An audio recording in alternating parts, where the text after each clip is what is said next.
Three men in India have been sentenced to death for their part in the 1993 Mumbai bombings, which killed more than 250 people. It's the first time death sentences have been handed down, although more than 100 people have been found guilty of involvement in the attacks. Laurence Lee has more from Mumbai.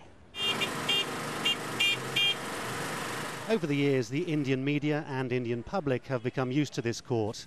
The trial has been exhaustive, and it's hardly surprising given the scale of the attacks in 1993.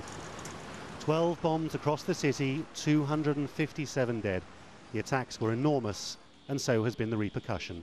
This trial has been carried out on an absolutely epic scale, 14 years long, 35,000 pages of evidence, almost 700 witnesses, one of Bollywood's biggest stars in the dock.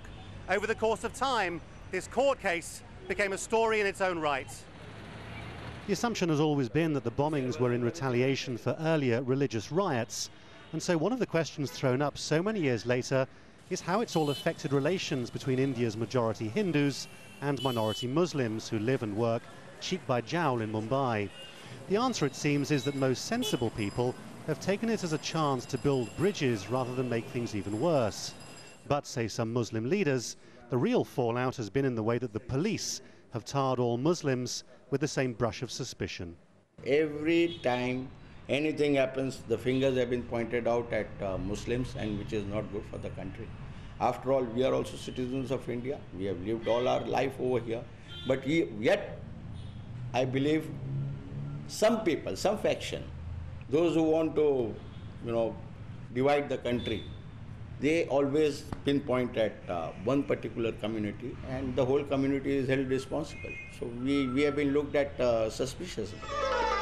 The other long-standing question is what it all meant for Bollywood, since one of the accused was the famous actor Sanjay Dutt, cleared of helping the bombers, but convicted of having illegal firearms.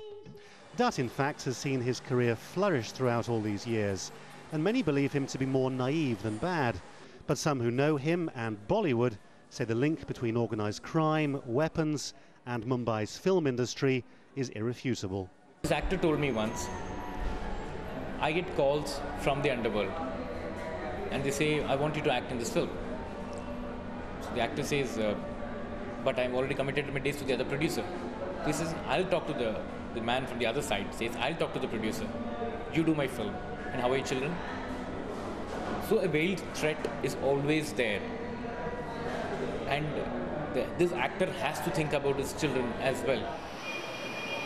So even if justice has been seen to be done, few have come out of this tragedy with much credit. India's intelligence services are now claiming to be worried about Al-Qaeda planning attacks on India and Mumbai specifically. What that might do to religious tolerance in this city remains an open question. Laurence Lee, Al Jazeera in Mumbai.